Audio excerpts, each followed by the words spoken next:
ಆಚಿ ಮಸಾಲ. ಎಂತ ಅಡಿಗೆಯ ರುಚಿಯಾಗೋ ರಹಸ್ಯವು 20 ರೂಪಾಯಿ. ಹೇಗಿತ್ತು sir first day shooting, action ಕಟ್ಟು ಆ ಟೈಮ್ ಎಲ್ಲ ತುಂಬಾ ಏನು ನನಗೆ ನೆನಪಾಗುತ್ತೆ? ಕ್ಯಾಮ್ರಾ ವಿಶೇಷ- ಫೇಸ್ ನನಗೆ ಕ್ಯಾಮ್ರಾ ಏನೂ ಗೊತ್ತಿಲ್ಲ.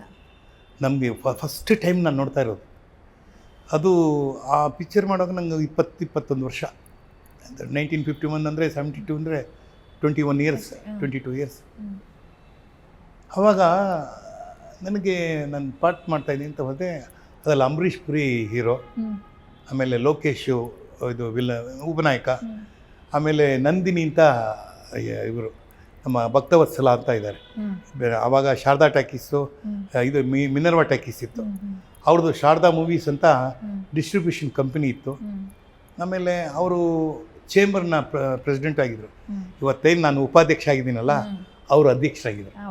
ಸೊ ನಾನು ಕಾಡು ಪಿಕ್ಚರ್ ಮಾಡುವಾಗ ಆ ಕಾಡು ಪಿಕ್ಚರ್ನ ಪ್ರೊಡ್ಯೂಸರ್ ಲಕ್ಷ್ಮೀಪತಿ ನಾರಾಯಣ್ ಅಂತ ಅವರು ಇಲ್ಲ, ಈಗ ಇಬ್ಬರು ಇಲ್ಲ, L&T ಕಂಬೈನ್ಸ್ ಅಂತ ಮಾಡಿದ್ರು. ಆ ಮಾಡಿದಾಗ ಅದರಲ್ಲಿ ಭಕ್ತವತ್ಸಲ ಅವರ ಶ್ರೀಮತಿ ನಂದಿನಿ ಪಾಡ, ಅವ್ರಿಗೆ ನ್ಯಾಷನಲ್ ಅವಾರ್ಡ್ ಬರುತ್ತೆ, ನಂದಿನಿಗೆ ಬರುತ್ತೆ.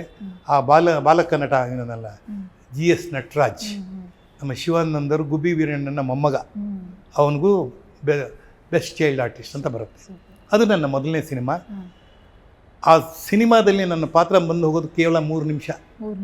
ನಾನು 56 ದಿವಸ ಇದ್ದೆ ಆ ಸಿನಿಮಾದಲ್ಲಿ. 56 ದಿವಸ. ಇಲ್ಲ, ನನ್ನ ಕಾಸ್ಟ್ಯೂಮ್ ನೋಡ್ಕೊಳ್ಳೋದು, ಕಾಸ್ಟ್ಯೂಮ್ ಅಂತೆಲ್ಲ ಜನರಲ್ಲಾಗಿ ಇದು ಅಸಿಸ್ಟೆಂಟ್ ಡೈರೆಕ್ಟ್ರು ಈಗ ಕಂಟಿನ್ಯೂಟಿ ಬರ್ಕೊಳ್ಳೋದು, ಆಮೇಲೆ ಕ್ಲ್ಯಾಪ್ ಹೊಡಿಯೋದು, ಆಮೇಲೆ ಏನಾದರೂ ಊಟ ಉಪಚಾರಗಳಿಗೆಲ್ಲ ಸಹಾಯ ಮಾಡೋದು. ನಾಟಕದವ್ರಲ್ವಾ, ನಮ್ಮನ್ನು ಎಲ್ಲ ಗುಂಪಾಗಿ ಕರ್ಕೊಂಡೋಗ್ಬಿಟ್ರು. ಸೊ 50 ದಿವಸಕ್ಕೆ ಊಟ ಸಿಗ್ತಲ್ಲ. ಸಂಭಾವನೆ ಎಷ್ಟು ಸರ್? 300 ರೂಪಾಯಿ ಅವಾಗ ನಿಮಗೆ? ನನಗೆ 300 ರೂಪಾಯಿ ಫಸ್ಟ್ ಸಂಭಾವನೆ ನಿಮಗೆ 300 ರೂಪಾಯಿ. ಕಾಡು ಸಿನಿಮಾ 300 ರೂಪಾಯಿ ಅಂದ್ರೆ ಫುಲ್ ಸಿನಿಮಾಗೆ, ಇಡೀ ಫುಲ್ ಸಿನಿಮಾಗೆ 300 ರೂಪಾಯಿ ದೊಡ್ಡ ದುಡ್ಡು. ಅವಾಗ ದೊಡ್ಡ ದುಡ್ಡು. 300 ರೂಪಾಯಿ ಇವತ್ತು ನನ್ನ ಪ್ರಕಾರ ಹೆಚ್ಚು ಕಡಿಮೆ 30,000 40,000 ರೂಪಾಯಿ ಮೇಲೆ ಆಗುತ್ತೆ. ಸೂಪರ್. ಅವತ್ತಿನ 300 ಖಂಡಿತ. ಯಾಕೆಂದರೆ ಒಂದು ಸಿನಿಮಾನೇ ಅವತ್ತಿನ ಕಾಲಘಟ್ಟಕ್ಕೆ 1 ಲಕ್ಷದಲ್ಲೇ ಏನೋ ಒಂದು ಮುಗಿದೋಗ್ಬಿಡು. ಆಗ ಹೌದು, ಆಗ್ಲೇ 1 ಲಕ್ಷ ಇನ್ವೆಸ್ಟ್ ಮಾಡ್ತಾ ಇದ್ರು ಸಿನಿಮಾಗೆ. ಮೊದಲು ನನಗಲ್ಲ, ಸಿನಿಮಾಗೆ ಒಂದು ಸಿನಿಮಾ ಖರ್ಚು ಅಷ್ಟೇ ಆಗೋದು. 1 ಲಕ್ಷ ಅವಾಗ ದೊಡ್ಡದಲ್ಲ ಸರ್, ಇವಾಗ 1 ಕೋಟಿ ಇಲ್ಲ. ಈಗ ಬಿಡಿ, ಇವಾಗ ಲೆಕ್ಕ ಹಾಕಿ.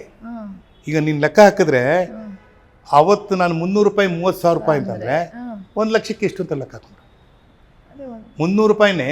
ಇವಾಗ ದುಡ್ಡು ಹೇಗೆ ಅದರ ಏನೋ ಒಂದು ಹೇಳ್ತಾರೆ ಅದಕ್ಕೆ, ಈ ದುಡ್ಡು ಹೇಗೆ ಬೆಳೆಯುತ್ತೆ ಅಂದರೆ ಅದರ ಮೌಲ್ಯ ಹೆಂಗೆ ಇಂಪಾರ್ಟೆಂಟ್. ಅವತ್ತು ನಾನು ಹೇಳ್ತಾಯಿದ್ದು 50ರ 1 ಆಣೆ 2 ಆಣೆ 3 ಆಣೆ ಹಿಡಿದ್ನಲ್ಲ, 1 ಆಣೆ. ಇವತ್ತು ನಿಮಗೆ ಸಿನಿಮಾ ಟಿಕೆಟ್ಗೆ ಮಾಲ್ಗೆಲ್ಲ ಹೋದರೆ 500 ರೂಪಾಯಿ ಟಿಕೆಟು. ಒಂದು ಯಾವುದೋ ಗೋಲ್ಡ್ ಕ್ಲಾಸ್ಗೆ ಹೋದರೆ 1,500 ರೂಪಾಯಿ ಟಿಕೆಟು ಇಲ್ವಾ? ಆವಾಗ ಅಷ್ಟಿರಲಿಲ್ಲ. ಅವಾಗೆಲ್ಲ ಅಷ್ಟೇ, ಆ ದುಡ್ಡಿನ ಮೌಲ್ಯ ಅಷ್ಟೇ ಇತ್ತು. ನನಗೆ ಗೊತ್ತಿದ್ದಂಗೆ ಯಾರೋ ಮೊನ್ನೆ ಹೇಳ್ತಾ ಇದ್ರು, ನಮ್ಮ ಹನುಮಂತಪ್ಪ ಅಂತಿದ್ದಾರೆ ನಮ್ಮ ಚೇಂಬರಲ್ಲಿ. ಅವರು 58ರಲ್ಲಿ ಕಂಠೀರವ ಸ್ಟುಡಿಯೋ ಪಕ್ಕದಲ್ಲಿ 1 ಎಕರೆಗೆ ಎಷ್ಟು ಇರ್ಬೋದು ಹೇಳು? 9,000 ರೂಪಾಯಿ. 9,000 ರೂಪಾಯಿಗೆ 1 ಎಕರೆ. 1 ಎಕರೆ ಇವತ್ತದು 10 ಕೋಟಿ. 9,000 ರೂಪಾಯಿಲಿ 10 ಕೋಟಿ ಇಲ್ಲ. ಹಾಗೆ ಮೌಲ್ಯಗಳು ಬದಲಾಗುತ್ತೆ. ಅದ್ರದ್ದು ಇದೆಲ್ಲ ಸಿನಿಮಾ. ಅವತ್ತು ನನಗೆ 300 ರೂಪಾಯಿ ಸಂಬಳ.